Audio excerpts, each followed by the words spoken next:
Start every video with a smile. Once again, I'm with you 24/7, 365.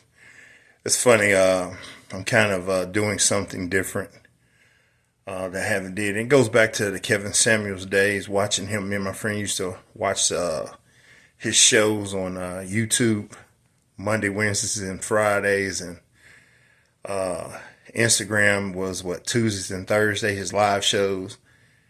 And I never gave those super chats, and I kind of ain't gonna say I regret it, just, but the first one I did give was last year, as his kinfolks and people who are keeping the channel going, they did. I wound up doing it then.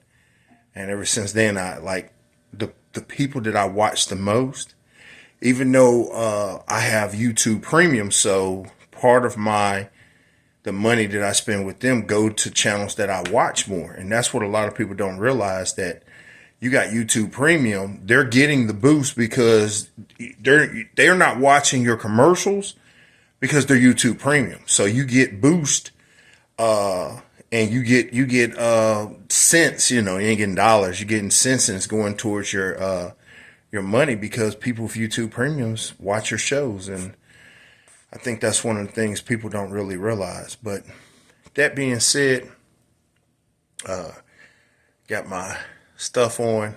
That's the reason I'm just being silly. But this is what I want to talk about in this video. I put out a video November 3rd. I want to say it's November 3rd, 2016. And it was probably hours after I was terminated from a job that I had downtown Dallas. I'm not going to say the place, but it's interesting because I stayed close to that place, like walking distance. This is probably one of the things I like to do, is stay close to where I work. So, if anything happens to your vehicle or stuff, that's just something I do.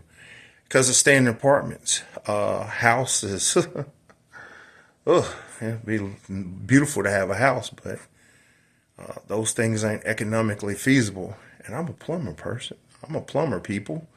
You should be able to afford certain things. But man, economics here in America is off the chain. So these two videos that I want to do, and this one right here, I'm almost 3 minutes into the video, is basically talking about that moment. One of my friends is going through that similar moment right now. I can't say exactly how he feels or what he's going through. We're different beings. But he's going through that moment, and he's in that moment. And I just remember I was at that job almost 3.5 years. And I remember when they said, "This is your last check," I literally got up and walked off. I didn't say anything to anybody other than the director was like, "Hey, don't burn a bridge." And I was like, "Man, what bridge is there to burn? I'm not going to do anything. I'm not stupid." Obviously, you got the police there and y'all are carrying guns like you're ready for something. It's like, no, man, I'm going to move on with my life. And there's so many people, they get caught up in that moment. They're angry and they're mad. And I understand, trust me. But the first thing I thought to do was go make a video. And I looked at that video the other day, and people, let me explain to you, that was one of the hugest beginnings of this journey, especially for me to change careers. At 41, I changed careers. How many people will go from one particular career that they've been doing and getting into something totally different? And it was interesting because I'm an older man, getting, into plumbing, and, they treat you like they're hazing you. I remember this one dude just went in on me. It was one time at a job, I really felt like beating somebody up. But I made it through those moments, and I'm better for it.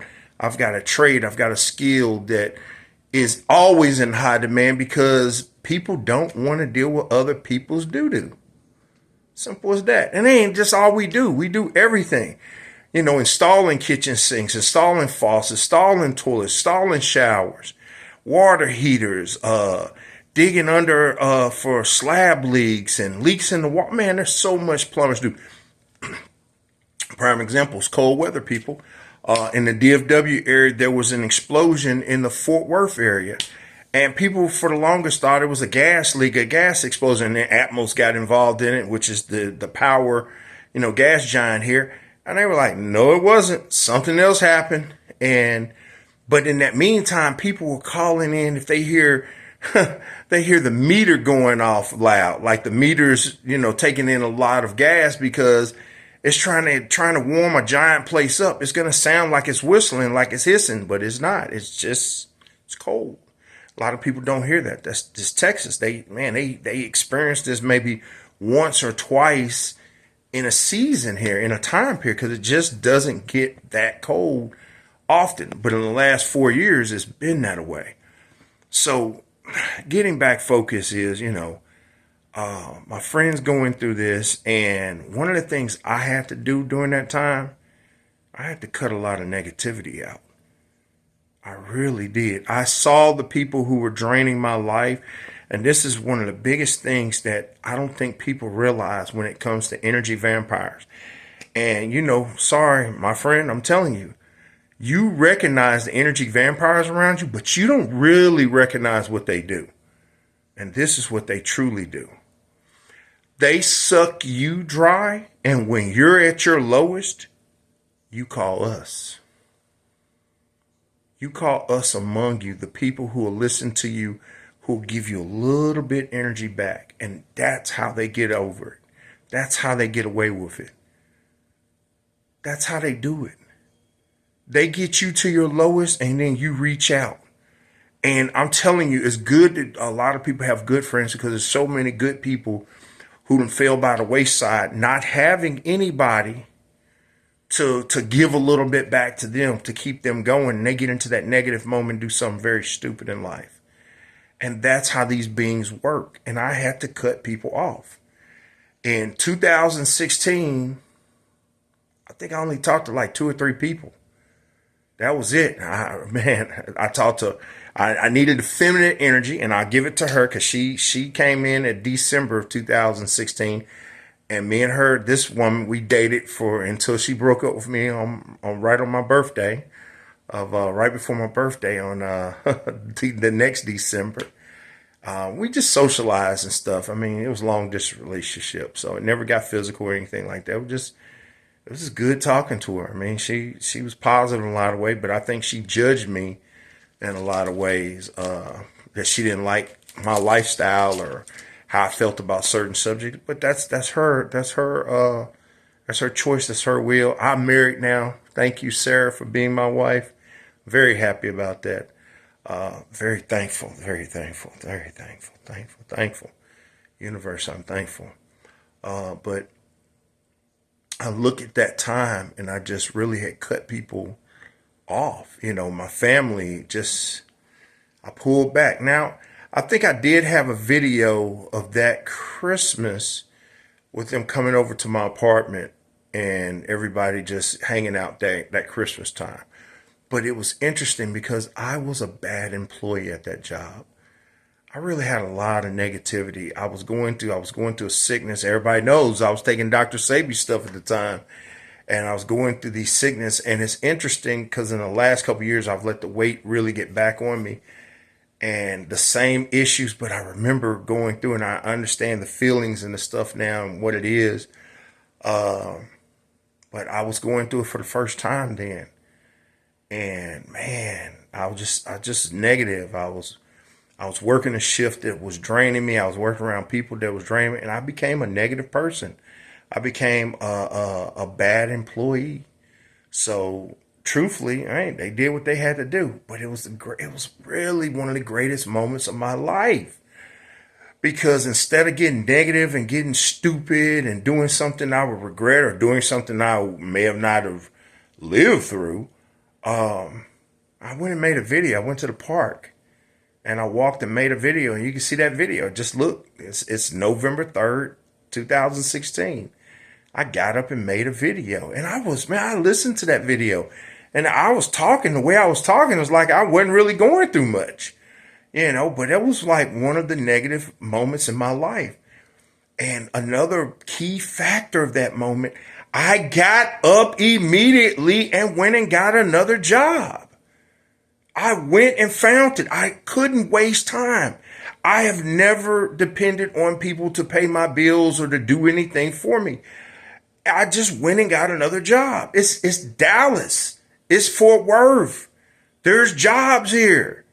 The major cities in this world, New York, I would say California, Chicago, Atlanta. Man, let me think. More cities than major cities. Well, I heard of Charlotte, North Carolina, Nashville, Tennessee. These cities that are doing better economically, man, there's jobs, there's opportunity. Yes, I took a huge cut in pay. That goes to why I was doing Uber at that time. Rideshare Fred, that account that I hadn't used in all them years. I got out and did it. I changed. Instead of letting the negativity creep into me and depending on people to balance that negative energy, I went out and changed. I changed myself. I went out and did it. And I'm reaping the benefits of it now. I look around this humble place that I have, but everything in here is basically I bought.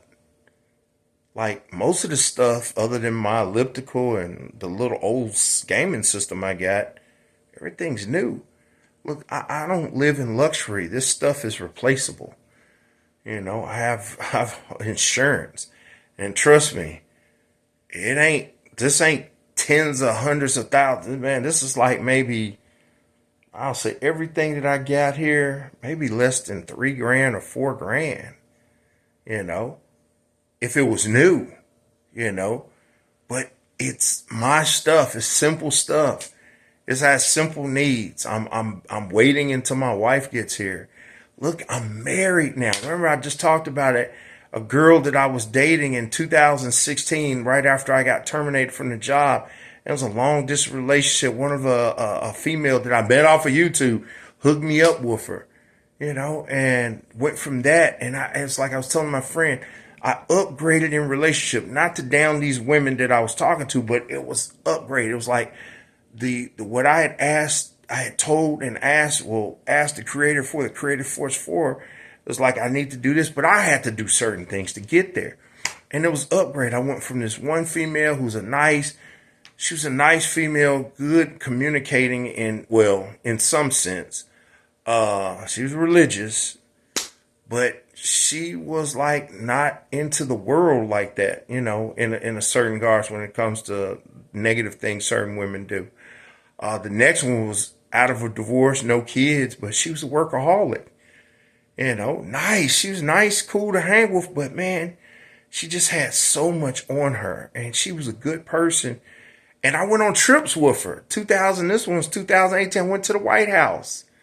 Went to the trips to watch. That was one of the best trips I've had in my life. She was awesome. And then from her, I went into one of the longest relationships. My fiance, before who I married now, and everybody who was with me on those journeys kind of remembered some of those videos. They're there. They're just hidden on YouTube. And she wasn't a bad person either. She wanted more than I could produce at the time. I wasn't a millionaire. If I was a millionaire, I'd probably be with her right now, putting up with all that stubbornness and spoiledness. But I was in love with that girl, and I would have probably still been with her if I was a millionaire. Whew. Oh boy. Not to say she ain't a bad person. She just wanted more than I could produce. Like I always said, I overpromised and underproduced when it came to her. And then I'm with who I'm with now, and man, this is huge. I know people say, but it's long distance such and such. You just don't know. It's a piece though. One of the things I got to put on this post when I post this elliptical shot that I did 30 minutes on the elliptical is, people think men want beauty and money and all these things, or these certain things for women. Really, men gravitate towards peace. What brings them peace? And that's the biggest thing. So what I'm saying with this huge video is you got to get off your ass and you got to get out there and make miracles happen. We talk about miracles all the time, getting out there, making it happen. All the time talking about seeing things coming a mile away or a million miles away and what you're going to do in this and what you're going to do in that. It's showtime. You got to get out there and do it. You got to make them things happen. Ain't no damn excuses. People like to play the victim all the time. They go into victim roles, especially those who say they're spiritually aware. You're spiritually aware. You understand. You ain't no victim. You are co-creating your reality. So the things you say, the things you do, you're co-creating that. You're making those things happen. And that's one of the biggest things in spirituality to really grasp and to be able to deal with, that your reality is mostly what you're doing. You know, vast majority is what you're doing. So that being said, 16 minutes into the video, long chat. I just remember those moments. I remember those moments. I remember those moments. I remember the feeling. I remember how it was. And we're going to keep these moments going. We're going to keep positivity going. We're going to keep ourselves moving forward. And it's so-called 2024. And yeah, I hadn't shaved because it's cold. I'm going to grow a beard. I'm going to grow some. But it's 2024. And we got to make miracles happen at all times. At all times. Until next time, I wish you peace, health, wealth. Until later. Oh, gratitude.